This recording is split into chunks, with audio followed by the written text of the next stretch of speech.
नमस्कार मंडळी. एमपीएससी कडून एक जबरदस्त बातमी आली आहे. राज्य सेवा भरती 2026 ही एक खूप मोठी म्हणजे सुवर्ण संधीच आहे. तर याबद्दलची सगळी A to Z माहिती आपण आता टप्प्याटप्प्याने समजून घेऊया. मग सुरुवात करायची. अगदी बरोबर. ही खरंच महाराष्ट्रातल्या सरकारी नोकरीची आतापर्यंतची सर्वात मोठी संधी ठरू शकते. पण असं काय खास आहे यात?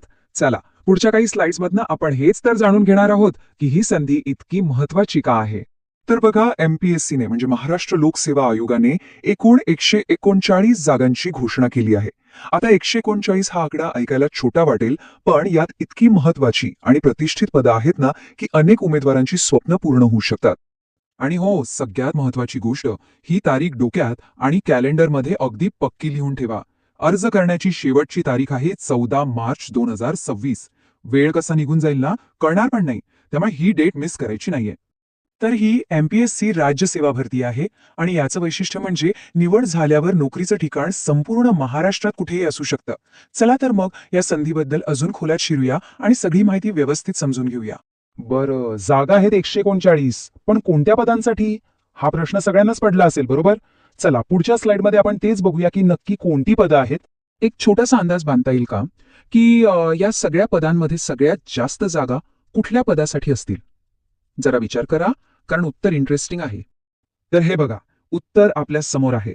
सगळ्यात जास्त म्हणजे तब्बल 79 जागा या सहाय्यक राज्य कर आयुक्त या पदासाठी आहेत. विचार करा. त्यानंतर दुसऱ्या नंबरवर आहे सहाय्यक प्रादेशिक परिवहन अधिकारी, ज्यासाठी 21 जागा आहेत. आणि मग तिसरं पद आहे सहाय्यक गट विकास अधिकारी, ज्यासाठी 15 जागा आहेत. म्हणजे टॉपची पदं आणि जागाही भरपूर आहेत. आणि थांबा, इथेच संपत नाहीये.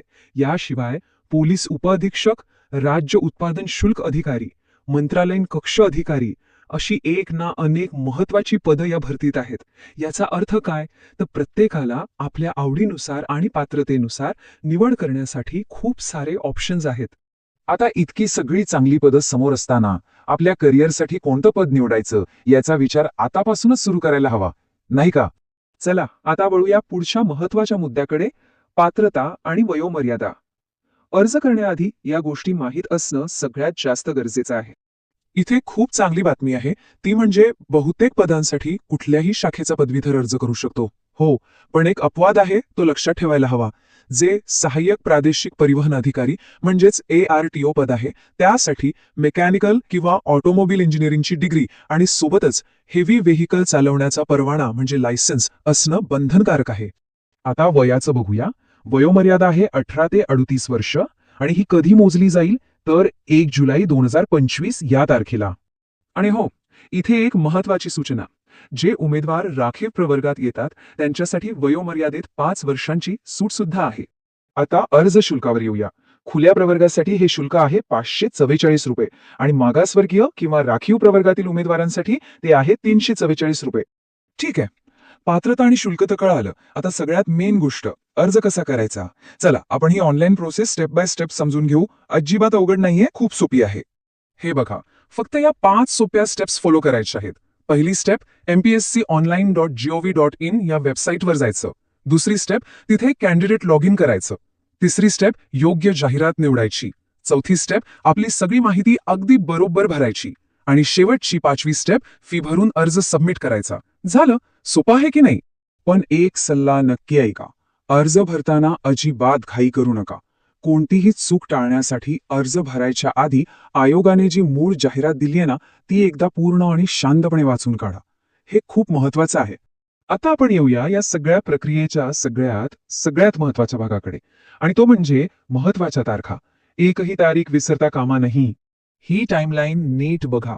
अर्ज सुरू होत आहेत 28 फेब्रुवारी 2026 ला आणि अर्ज करण्याची शेवटची तारीख आहे 14 मार्च 2026 रात्री ठीक 11:59 त्यानंतर अर्ज स्वीकारले जाणार नाहीत आणि परीक्षा होतील मार्च आणि एप्रिल 2026 मध्ये.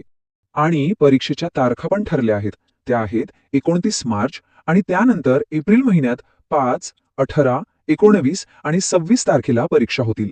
परीक्षा केंद्र असतील अमरावती, संभाजीनगर, नागपूर, नाशिक, नवी मुंबई आणि पुणे.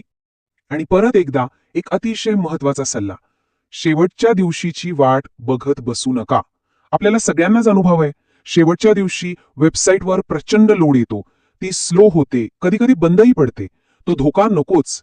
त्यामुळे लवकरात लवकर अर्ज भरून मोकळं व्हा. तर मित्रांनो, सगळी आवश्यक माहिती आता समोर आहे. आता फक्त विचार करायचा आहे की सरकारी नोकरीचं जे स्वप्न आपण पाहतोय ते पूर्ण करण्याची हीच ती संधी आहे का?